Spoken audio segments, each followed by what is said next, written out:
Welcome to Politics Done Right. My name is Egberto Willies, your host. Good morning, Houston. Good morning, Harris County. Good morning to the great state of Texas. And of course, good morning to the United States of America.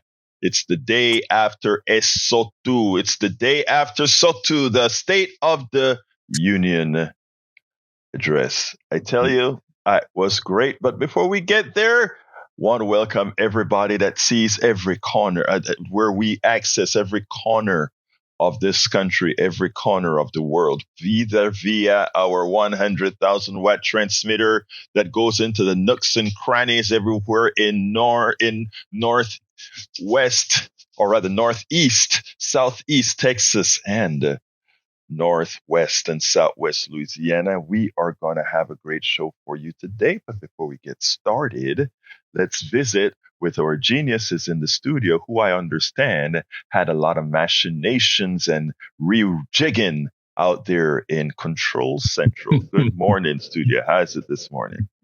Well, Jack, if you're a genius, can you figure out what's wrong with our station today?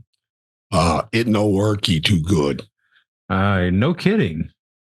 We're having some real issues up here, connection issues. Fortunately, we have a emergency bypass. So I had to bypass a bunch of stuff to get it to continue to operate. So that is provided it's operating. I don't know whether it is or not. Well, so we'll find out about that shortly. Well, you know what that means? Some wisdom. What's that? That means that we really, the fact that you can find all kinds of different ways when one channel is not working to make things happen. I rest my case. Well, I established this emergency bypass some months ago, like last summer when we were having issues. Mm-hmm. So I said, okay, here's an emergency bypass that we can use. And so far it seems to be working. I don't know. Let's see. Is it working or not? Let's see here. We know that no matter what, something is going to be getting over to you, my dear brothers and sisters, because you know who's in the house? Howard and Jack is in the house. So okay. Well, I'm going to go. I'm going to defer to Jack, and then I've got to get some stuff done. All right. So we'll catch up with you in a while. Thank you very much, my brother. Jack, how's it going this morning? I know initially you got some problems, but what's up? What's the word of the day? Well, the word is a day. You know, this metaphor keeps coming up in my thoughts and in my conversations. If you put a frog in hot water, he'll jump out. If you put a frog in a pan of water, then turn the heat up slowly, the frog won't jump out and will let himself boil to death. The people were put into a pan of water under Reagan and the neocons, heavy on the con, with their neoliberal economic policies that funnel the wealth up to the elites, not trickle down to the people. The fire is deregulation, the Supreme Court decisions that give power to the corporate over the people. You know, we've been put into a pan of water and it's heating up with every court decision that takes people's rights away. And every time they up the inflation rate or whatever they want to do with the economy, it affects the people. So we're in hot water. Yes, we are. Yes, we are. And that is, but you know what? The thing about it is, let's get to the frog and ensure that the frog realizes that the temperature is rising slowly. And, you know, actually it's not all that slow anymore, because if the people make the wrong choices in November this year, the temperature would have reached critical mass on January 20th, 2025. And we definitely don't want that. But, you know, why? Egberto. Yes, sir. We're now on the air. Our fabulous audience missed that wonderful introduction because there was one of the 10 cans was loose. And not connected. So now we are connected, and our transmitter is now reaching every nook and cranny. I've never understood what a cranny is, but it's reaching every nook and cranny of our listening area and beyond. So now we can actually talk to the folks and they can hear us, which is kind of cool. That is kind of cool, and that is great, folks. Well, if you guys, for our regular listeners, my entry is always about 82% the same, based on whatever the memory comes by. And then we run to the studio to have our geniuses speak. And today the geniuses had to come through because things weren't working as they should. So knowing that we had those geniuses around meant that eventually we got to the air. So thank you so kindly, my dear brother Howard, for making sure that we were able to continue. So folks, you're listening right now. And I tell you what, I think we then better go back to Jack, because I want folks to hear that little spiel from Jack, which is I'm going to build upon. So Jack, let's do that again. Okay. This metaphor keeps coming up in my thoughts and my conversations. If you put a frog in hot water, he'll jump out. If you put a frog in a pan of water, then turn up the heat slowly, the frog won't jump out and will let himself boil to death. The people were put into a pan of water under Reagan and the neocons, heavy on the con, with their neoliberal economic policies that funnel wealth up to the elites, not trickle down to the people. The fire they've lit is deregulations, deregulations of, media, just every law in the EPA they've tried to tinker with, these kind of things that give power to the corporate entity over the people. Is that what's going on? I mean, it's getting pretty hot. I mean, things are not really going well with our government. On both sides, we're dissatisfied with both sides some of the time. Let me tell you, Jack, and the reason I asked to go do that again is because, as usual, you always tickle a little something in me to say, you know what? What Jack's talking about, let's go ahead and put that into some perspective here, because I think it's so important. You just talked about the frog being warm slowly. I remember I went to a conference in Detroit. I don't remember the name of the woman who was fighting the water distribution in Detroit because they were turning off people's waters left and right. And she gave that frog analogy, right? And she spoke about how things are changing so slowly. People don't realize by the time it's over, it's done. And that is where we're at. People don't realize these things. Now, you spoke about that warming. Every aspect of how the neoliberal takeover. And folks, neoliberal isn't solely about, what Republicans are doing and etc. No. Forget that. Then this neoliberalism that we're talking about is a movement in its own right, a corporate movement in its own right.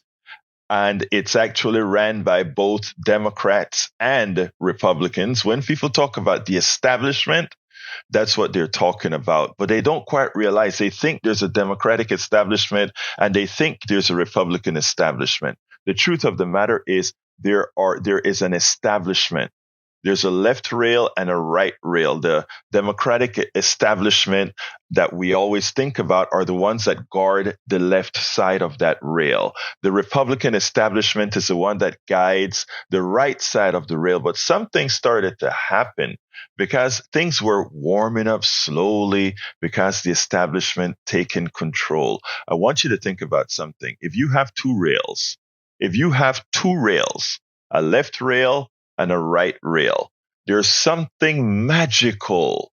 There is something magical that occurs. And that is both rails, even though there's a left rail and a right rail, they're both moving in the same direction. And in the case of considering the rails, America or economy or whatever you want to use as the example of that rail, the rail is going in the same direction and it's going away from the common person. it's going away from the common person. So you have the establishment, which is comprised of what we normally think of establishment Democrats and establishment Republicans. Suddenly, that warm chain started to be derailed. On one side, you have the MAGA Republicans that are doing some crazy things. And on the other side, the left side, you have the progressives that are saying, no, we really should be from the people. We don't need to have rails going in a slanted right direction. What we need is a derailment. That's what the left is saying. And when Brother Biden took control, for those of us who initially didn't support Brother Biden, because, Brother Biden came from a working class background. And in as much as he had some issues and had to work with the establishment and has worked with the establishment all along, we know that deep in that heart somewhere was that hidden guy from Scranton that is going to say, you know what, man, we got to take care of the working man. We got to do that. We got to do that, right? And he gets into power, and those progressives like myself and others are sitting back there and say, well, I guess we got to do the best, get the best that we can, right? And then suddenly you notice that the policies that Alexandria Ocasio-Cortez, Ilhan Omar, Jamal, and all these other great progressives out there, Pramila Jayapal, and all these people, the policies that help people, the policies that make sure families can stay together, the policies that feed people, the policies that educate people, right? Suddenly, because there's a pandemic and it allows spending via the MMT methodology, modern monetary theory, and using Keynesian economics, we could spend and show what spending appropriately, not wildly, not wastefully. Well, sometimes some of it was wasteful because some of it went where it shouldn't go, to the wealthy, etc. Could work. It could work. So we had this president that many of us call a neoliberal president based on what he had done or had to have done before, passing policies that progressives have long wanted to see. And we actually proved that it worked. We actually proved that funding appropriately didn't turn people into welfare queens. It uplifted families. Oh, wow. It took millions of kids and people out of poverty. Policy did that.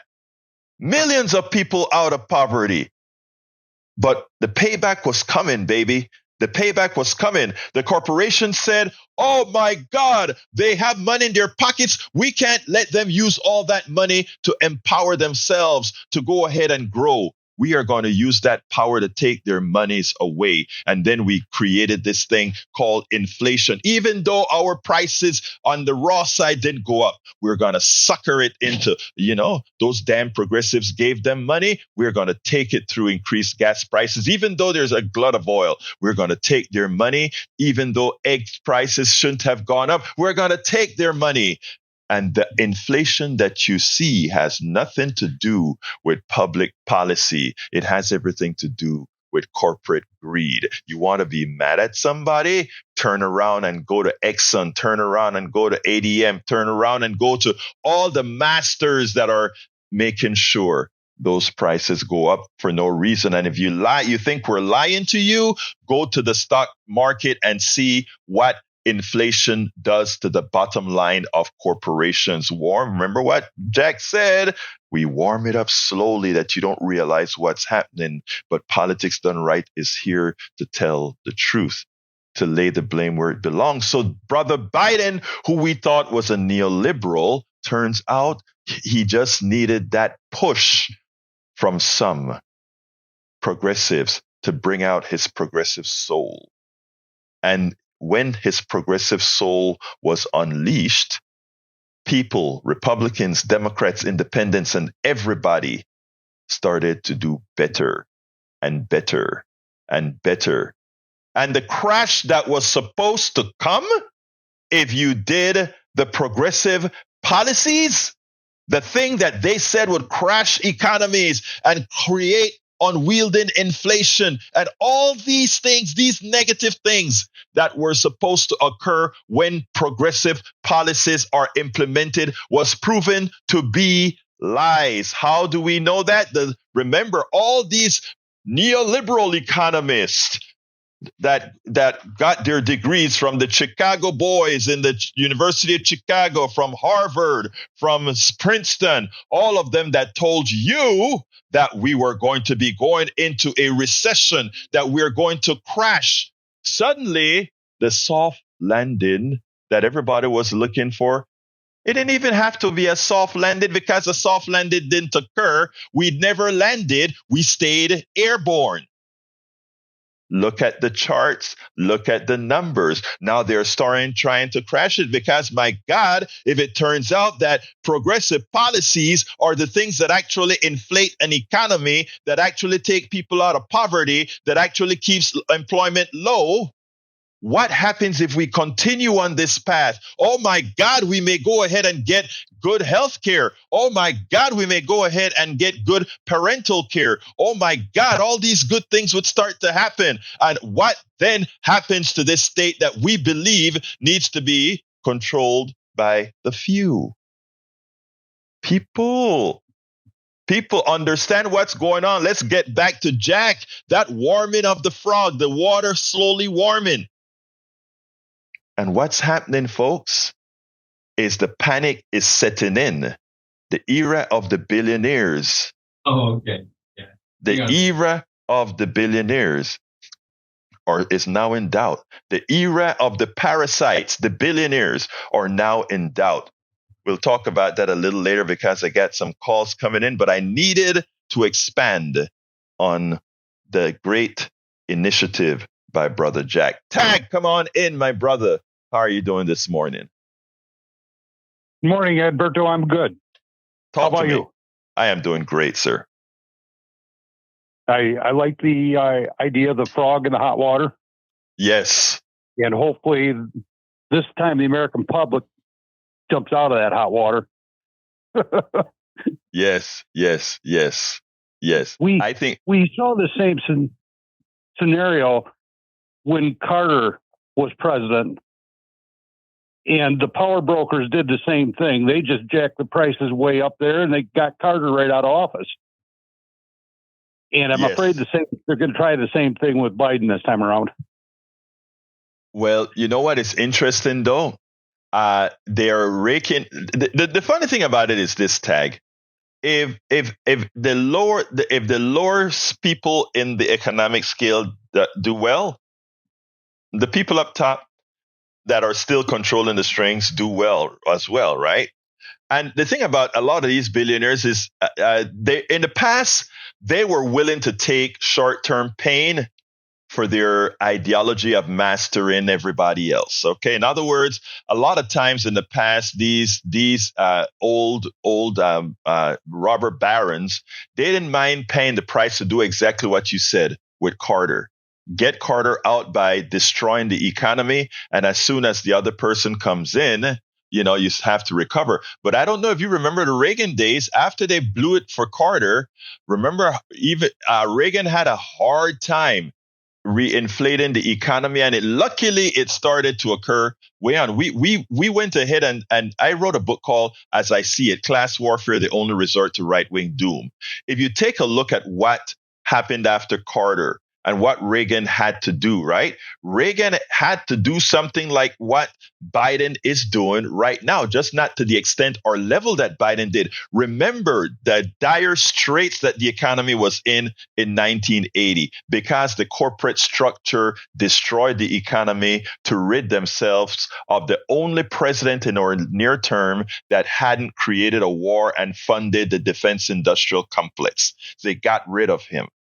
And there's more to it. I'm simplifying that, but there's more to it. But remember that after they crashed the economy, it was hard to get it back. And Reagan had to go back on everything he spoke to about voodoo economics. He had to spend like a drunken dog. He was that person that raised the inflation rate and the deficit higher than any other president combined previous to him.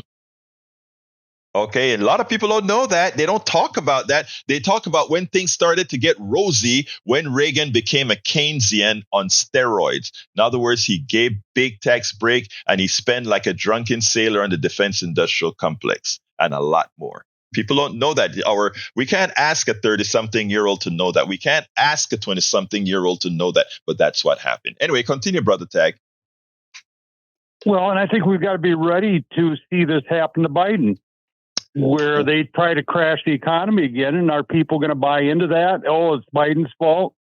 Or are we going to say, well, yeah, we'll pay higher gas prices for a minute till this is over? They tried, but here's what happened. They tried. When it comes to the oil, here's what happened. Remember yesterday I was talking about they couldn't give, the oil glut got so bad that they had to give away oil for people to store. They had to pay people to take oil. The oil glut is continuing, all right? It's continuing. So here's the thing. They have to make that choice. There's a lot of balancing act, and if they get it wrong, they're screwed. The electric car industry is building up. Yes, it's on pause right now, but it's building up. You go ahead and you keep messing with people's energy price, gasoline prices, that industry takes off right now. That's what competition does, right? And when that industry goes on, gets critical mass, you can say to hell with the car, and that glut that they have in oil right now becomes more than a glut. So they have to be careful. Remember, first of all, these guys are not the smartest cookies. Business people that run our economy are not the smartest one. Otherwise, the economy would, a rich country like we have would have a great economy. All right. It would be great. So they don't know what to do right now because they're scared if they pull the lever like they pulled it on Carter, they are the ones that are going to suffer. So, and that's why you notice when we spoke about a soft landing, the soft landing was not an accident. It was policy. And policy, they don't have. So I'm more concerned about us not informing people, Tag. Okay. In other words, if they were to do something to raise prices, I want people to know where to blame. I want people to know you call them out. I want people to know we're going to start boycotts and all these other kinds of things. Go ahead, Tag, before I go to Johnny. Yeah, I just had a comment about Biden's speech last night. Let's hear it. We have to follow up with that. Sure. I think that Biden delivered a figurative gut punch last night to the Republicans, and then he turned around and gave them a figurative kick to the crotch. Oh yeah. So I think he did a good job last night. Biden exceeded every expectation I've had. First of all, when I saw him went with two guns blazing, or however you use that term, I said, "Oh my God, why did he start that way? He can't." This is what I said internally. This old man can't keep going like this for a whole hour. Why did he start that way? Why didn't he kind of move into a crescendo? Right? The son of a gun didn't. Not only did the son of a gun go deeper later, the son of a gun increased the pace. I'm like, damn. And then what was more amazing is how this wasn't scripted. This was not scripted. Taylor Green, MTG, gives him a button, and when she starts to scream at him, he goes for the button, he pulls it out, and he first of all gave his condolences to the woman based on that button, and then he let her have it. It was like, not her, but all the GOPs who were hypocritical about the immigration bill. I mean, anybody who talks about whether the guy is mentally competent or not, I don't know anybody who understand giving speeches. Speeches look like it's an easy thing to do. It is not, especially when you have to understand your crowd. That was masterful, Tag. And I'm not a Biden fan. That was masterful. He has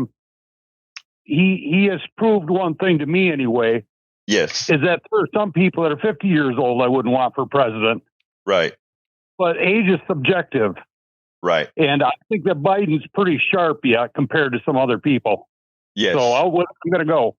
All right. Thank you, Tag. I agree with you wholeheartedly. Now, but the rest I'll discuss with Johnny. Johnny, come on in. the mayor of politics done right. Here we have Johnny.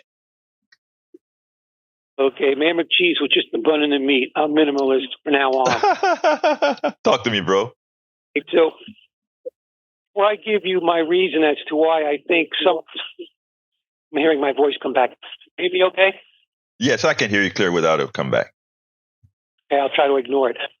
Before I give you my reason why I think some of these statistics are not landing with people, I'm going to give you my two rating for last night's speech.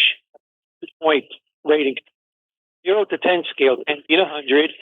I give Joe Biden 0.5 and 9.0 for delivery, and between 7 and 8 for content, for a composite score of between 77 and 85%. Mm-hmm. I can live with that. Okay. Now, here's why I think some of this thing is not landing. Last night, one of the first things that, as far as the economy goes, mentioned was a 15 million new job in 3 years. Right? Yes. When you do math, that's say 5% of the total 330 million U.S. population. So 5% would explain why it doesn't resonate with people, because people don't feel it unless it's at least 20% or more. So imagine 4 classrooms in elementary school. Each classroom has 25 kids. 100 kids. So that's like saying you're going to give an allowance to 5 of those kids. So 1 kid in each classroom plus a quarter of a kid gets the allowance, and all the other kids get to look and say, "Hey, where's mine?"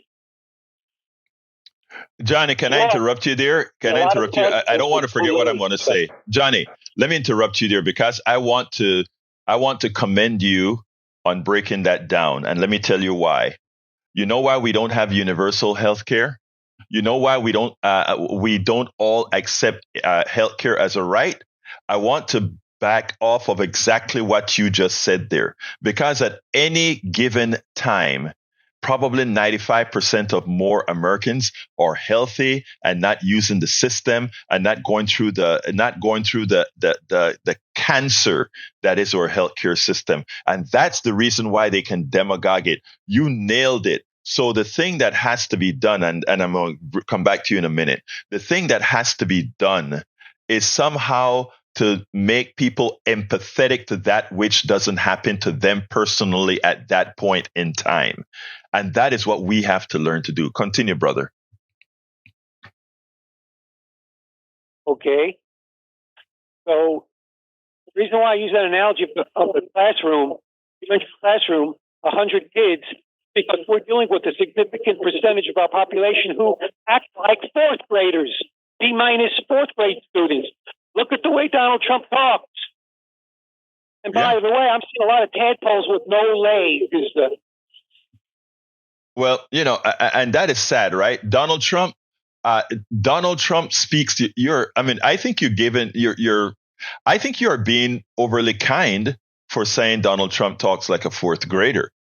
I remember when my daughter was in 4th grade, and you could have a much better conversation. We were having conversations about traveling the redwood forest and how the redwoods came about, etc. Think about what Donald Trump talks about. No, I don't think so. White squat up. He was a B- 4th grader. No insult to 4th graders or your child. Yeah, there you go. But anyway, Johnny, let me go ahead and a lot of tadpoles with no legs. Yeah. We need universal health care like yes. Bye-bye. Thank you, Johnny. Take care, my brother. Mayor of Politics and Right. Let's go to John. John wants to say something about the State of the Union. Come on in, brother John. Yeah, hey. Is this good connection? Yeah, I can hear you, but you're kind of breaking up a bit. But come on, let's see how it sounds. Talk to me. Yeah. What do you think of Biden's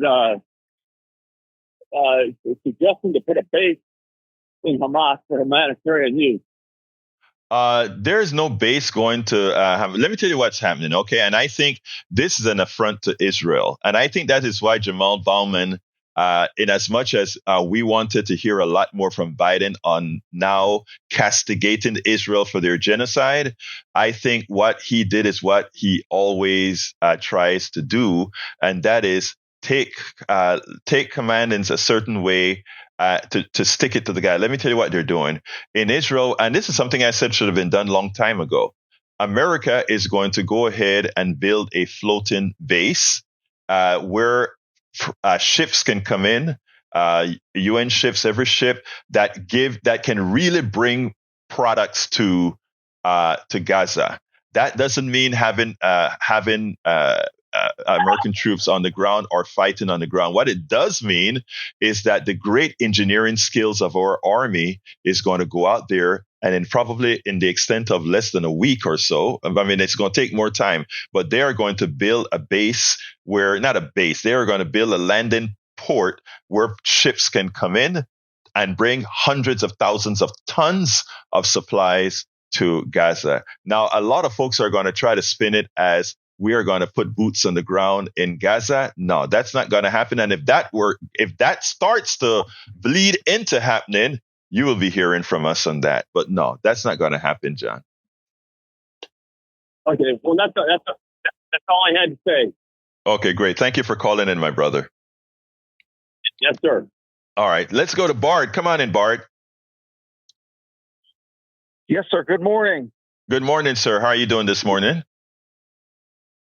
I'm doing all right. But talk to me. The state of our union is terrible. Okay.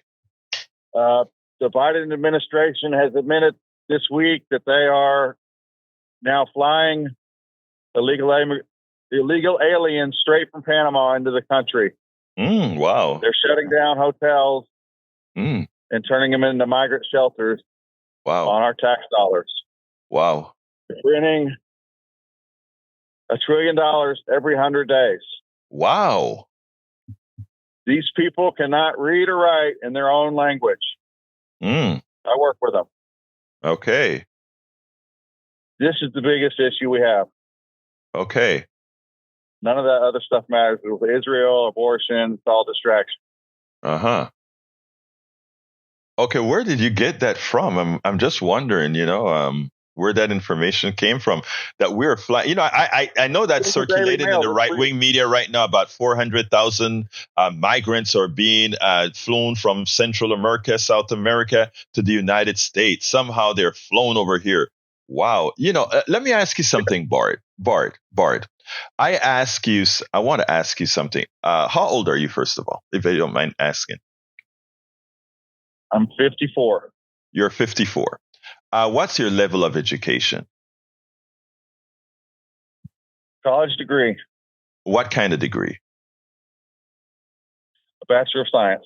In what field? I'm an engineer. What are you? I'm in technology, College of Technology. Okay, technology. All right.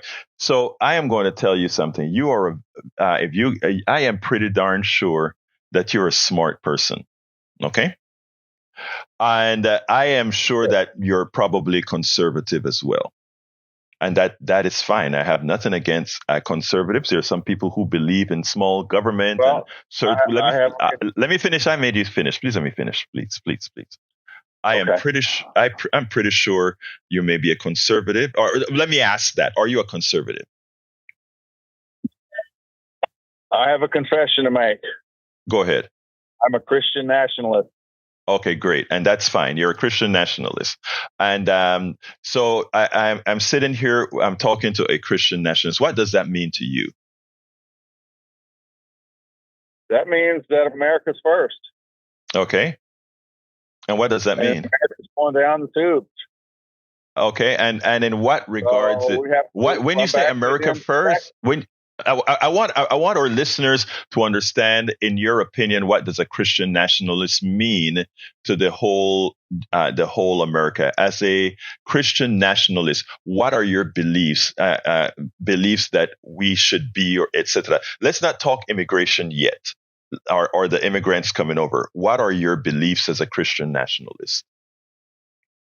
Okay, I'm a Christian, and I believe that this country is what needs to be taken care of. I could care less about Israel. Mm-hmm. I don't care about Ukraine. Mm-hmm. I don't care about Russia.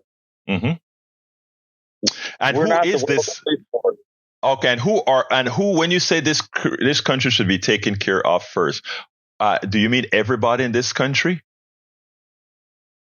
Yeah, stop sending our tax dollars overseas and stop importing illegal aliens. Okay, and then what percentage of our tax dollars do we export overseas anyway? 0. No, so what do we do right now that concerns you? What percentage do you think we give away? Billions to Ukraine. We're building piers in Israel for what? Okay, so let me tell you what I find sometimes a bit when I asked you about, I wanted to understand how you think, right? Because a lot of time, first of all, America does not exist in a vacuum, nor can it exist in a vacuum. I've sent Africa and I've sent all these other countries where their cheap natural resources afford us the ability to have what we have here in this country. It doesn't exist. So in order to have access to all these resources that make us the rich country that we are, again, we're not a self-sufficient country from a resource point of view or from a worker point of view or any point of views that you can think of. We're not. If you want to discuss that in detail, we can. So when it comes to America First, one of the flaws in America First is in America First means a poor country, right? I know sometimes it's hard for people to see that, but an America First methodology actually means a poor country because we are so dependent on the rest of the world. If immigrants coming into this country is the byproduct, and which is actually who we are and who you are as well, it is amazing that that message doesn't hold. Now, my thing to all Christian nationalists, and I wish we could do something.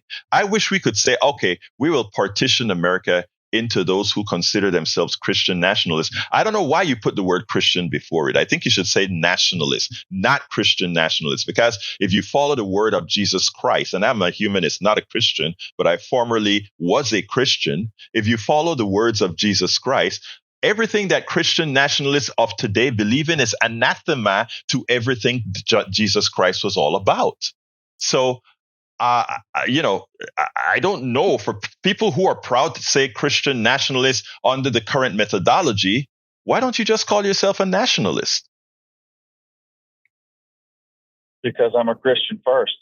But you're not. You use the label Christian. Yes, I am. But how can you be a Christian if you disobey Jesus's requests? Jesus says, love thy neighbor as thyself. Jesus says to go ahead and open your door to the immigrant. Jesus says, I've come to your house 3 different times and you denied me. How can you accept me now because you see me for me? But when I came as all these others I tell you to want or to help, to assist, to be a part of, you ignored me. That's Jesus Christ. So what I'm saying, Brother Bard, is semantics matter. Not only that, but the truth matters. And a lot of what you read, Brother Bard, may be convincing, but what it is doing is it is taking you based on your belief. I don't believe in heaven and hell, but if you do believe in heaven and hell, the people that you are following are giving you a direct highway to hell. But anyway, we'll talk another time. I just needed to hear who you're. Yes, sir. Go ahead. Ask whatever you want. Why does your side think that Christian nationalism is a bad thing? You just proved it. You answered the question. You just said America first, not realizing that America first harms Americans. America first harms Americans. You're asking Americans to harm themselves. And you know why? And let me tell you worse about it, Bard. You are not giving America what it means to be America first. I wish all those publications that you read about America first would tell you what it actually means, because it means if you excommunicate yourself from the rest of the world, right, you create a poor America. That's the reason why we dominate the other pieces of the world, because we need them so badly. And we dominate them to get them on the cheap. but we'll talk another time about this in more detail. I got to go to Moses. Thank you, Bard. You have a wonderful rest of your day. All right, come on in, Moses. Morning, my brother. Good morning, ma'am. Talk to me. Okay. My voice is coming back at me. But anyway, let me say this to Bart. And he has already exposed himself, as you said, on the highway to hell. But for any others, he stands in the way he thinks, and you have a Bible in your hand. Nowhere.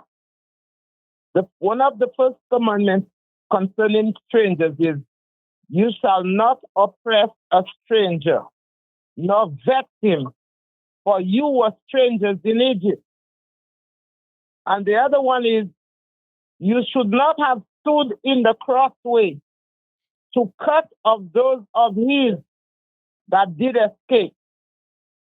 So if you have a Bible in your hand and you read this and you are still standing there, turning yourself into a creature with two horns on its head, ask yourself, how can you turn back and repent? You see, because this is a nation of immigrants. Why are you doing this to your great-great-great-great-grandparents who suffered the same thing that the immigrants are suffering today? So here's what I'm going to say to people like Bart.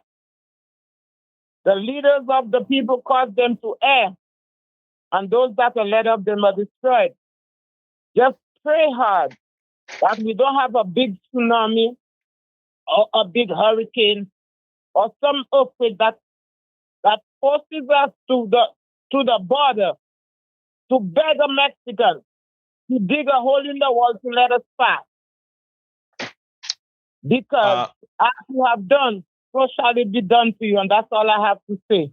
Moses, before you go, I want to thank you for that, because I think what is so important is for people to realize that there are things that are under our control and there are things that are not under our control.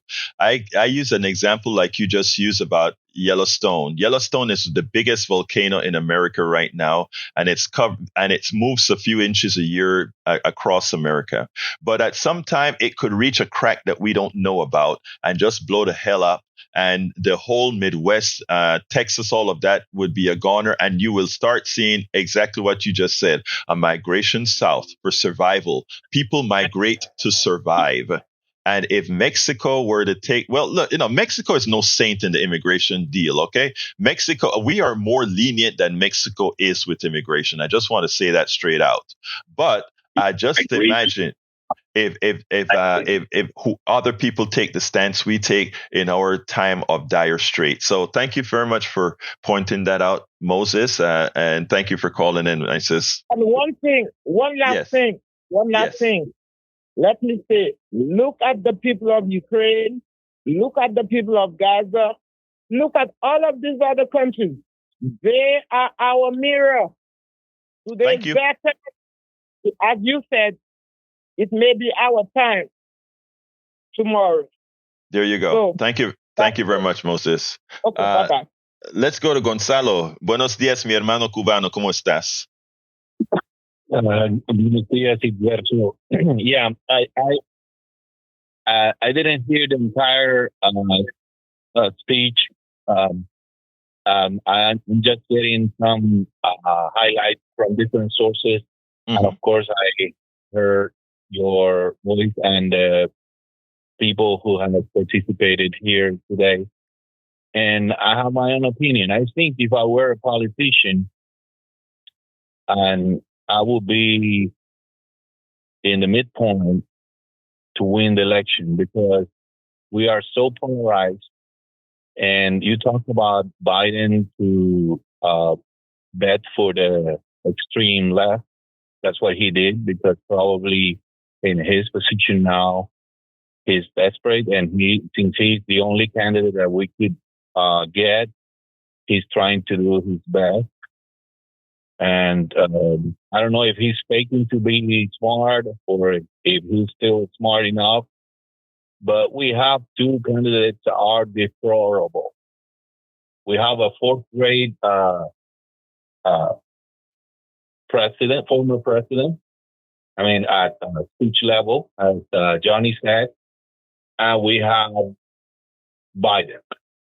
And I think we need a restaurant or probably John F. Kennedy Jr. or whoever wants to nominate for independent, and that will be a big punch. That's all what I want to say now. And about the war in Israel, of course, he didn't say anything because he supports the war, and the Republicans do. So when they want to agree upon an item, they do it well. But they use the smoke curtain to back up their own agenda, and immigration is one of the items. So I really like to hear people about talking about their Christian faith and different opinions here, because that proves that this is a democracy, and you are giving a chance to people from different ideologies to speak up. Muchas gracias, mi gente. Thank you so kindly for speaking, Gonzalo. And I'll expand on that a little bit later after I speak to Brian, but some points that I'd like to tackle as well. Thank you so kindly for your call. All right, let's go to Brother Brian. Come on in, Brian. Good morning. How are you? Good morning, sir. How are you doing this morning? I'm doing fine. All right, okay. Talk to me, brother. I've been checking a lot of things, and I have not found anywhere where immigration they cause less crime. I mean, I've seen it in opinion pieces and everything else, but I haven't seen one documented, like State Department, FBI, nothing like that, where immigrants have less crime rate. Maybe you aren't looking hard enough, because all the statistics are there. Look, first of all, BS in, BS out is the first thing that I want to talk about, right? I mean, and you have to be cognizant of that. I'm going to answer your question, but let me do a preamble to the question first of all. You hear FBI statistics, and a lot of times they break it down by race, they break it down by gender, etc., and all of that, right? But that data is only as good as to what was input to the FBI. So I always talk about in the past that the crime rate, they always show that the crime rate is much, much higher between POCs versus, let's say, the white population, etc. And I always tell people two things. First of all, crime has a socioeconomic component. Beforehand, I better say this. Patricia Forker, welcome on the chat. Sharkula Hairstylist, welcome on the chat. Eric Hayes, welcome on the chat. Let me go up there. And I have some more. I'll call them out as I see them. Anyhow, so those are the things in BS in, BS out. And let me give a perfect example. I live in Kingwood, Texas, a very, very white area, and the kids are no different than the kids in, let's say, whatever one of the, let's say, lower socioeconomic areas in this city. But if you take a look at how police handles our kids out here, right? They'd have beer bus and marijuana smoking out here in the parks, etc. And if somebody reports them and the police comes, they go ahead and slap them on the wrist and say, go home. A couple of times they busted up their kegs and just told them to go home. In the poorer parts and the more racially diverse parts of our city, that doesn't happen. These people go down, they get a record, they're into the system, and the system sees them. All right. So now if you go ahead and look at the FBI statistics, it would naturally look like the teens from these areas are more, do more bad things than the teens in, let's say, the Kingwood, Texas. And that's what the statistics would say. OK, so you have to beware of your data and understand how to interpolate the data into reality based on the prejudices on the collection of the data. BS in, BS out. Now, you talk about immigrants committing less crimes. The fact of the matter is the following. And one comes by common sense and the other comes by reality. Common sense says if you're an immigrant, the one thing you don't want to have contact with, and immigrants are very smart. Anybody that is able to go through the jungles in Darien and get across to the United States eventually is not only smart, but persistent. And believe it, I want them as a worker. I want those people who were able to go through a jungle and fought to make it. I want that person here. That person tells me that person has got some character. But anyway, let's leave that aside. These people come over here. Wait, Brian. You said your piece. Let me answer your piece, and then I'll bring you back in. All right. Now, these guys that come here, the first thing they want to do is stay away from the smart. You have all the exceptions, and all we highlight when you see the crimes from immigrants is we highlight the sensational, and we portray that as being how the immigrants are. That's false. And it takes a feeble mind, I'm not yours I'm talking about, but in general, the aggregate feeble mind of those who are convincing you otherwise to not see that. Now, the statistics. Every time the FBI gets statistics, they get things like race, they get things like where the person is from, etc. In these polarized times, you can bet your life that statistic would say whether the person is documented or undocumented. And from every statistics, and I've written blogs with the links to this information you're looking for. So if you drop me a line at info@politicsdoneright, or I'm sorry, at KPFT@politicsdoneright, I'll definitely email you the corresponding data that proves the point that we say immigrants commit a hell of a lot less crime than born Americans. Now you can speak, my brother. Okay. The FBI does not compile immigration status and crime together. Neither does the Department of Justice. I have found nowhere where you can correlate. I will get it for you. Okay. Now, here's another one. Okay. Now, in El Paso, there was an illegal alien that was captured by the FBI. Her name was the Artist Assassin. She's wanted for 6 murders. What was she doing in El Paso, Texas, with guns, knives, and machetes? She cut the hearts out of immigrants. Okay. What is she doing in El Paso? I have no idea, but for every, I don't know, Brad, but for, let me tell you why this sensationalism is not. I mean, don't demean your intelligence, sir. All right, don't demean your intelligence. There is a hell of a lot other crime. The only reason those crimes rise to the top is because it is committed by a undocumented person. But the crime rate, I mean, that we have in. Oh, hold on. The crime rate.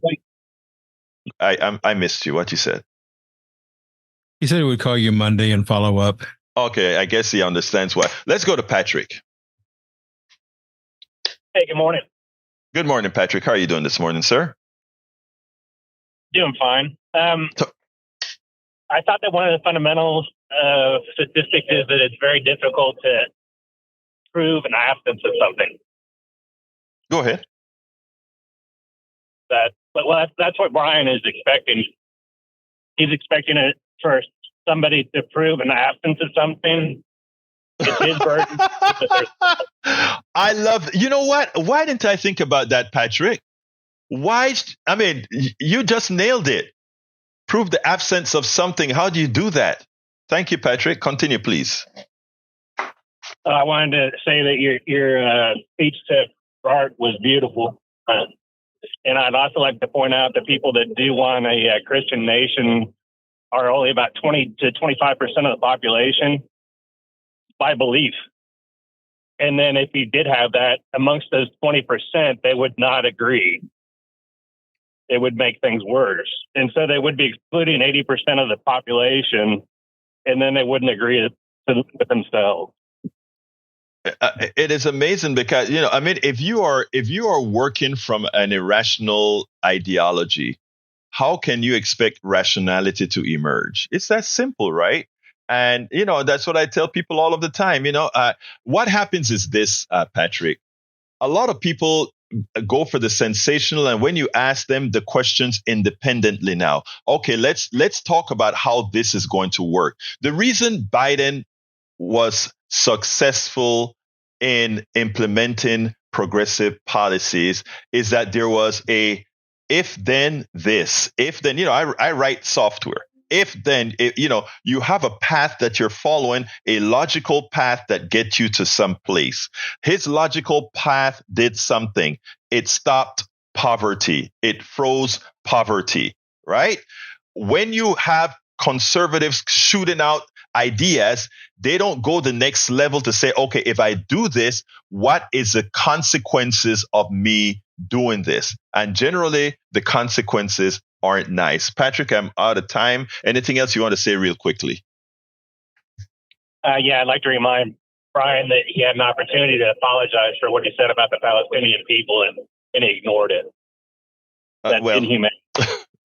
I don't think you have a great weekend, Patrick. Anyway, let me throw it to the studio for a little commentary, and then we'll get out of here, my brothers and sisters. Well, we're still working on the tin cans and string situation. We have found out that it is outside of this building and not anything that we're doing or not doing. So we're making some phone calls to get everything right. But so far, we're still on the air. So we're working off of a bypass. And Jack, do you have any wisdom, any closing comments? Don't let your frogs boil. Hey, I don't know. Frog legs are pretty good. It tastes like chicken. Yeah, like everything else does. I know. You know what, Jack? I just want to commend you because I preferred where we took this. The title of the show today was President Joe Biden gave an effective State of the Union speech, and the president must channel FDR. That's what I wanted to talk about. But you gave me the opportunity to bring an angle that I wanted to. And based on the calls that we got in, I think you led the way perfectly, Brother Jack. It really gave the direction of the narrative. So I want to thank you for that, first of all. I want to thank the studio for the great work of making sure we're on air, even as things aren't working appropriately with their connection via the private sector that can make mistakes as well.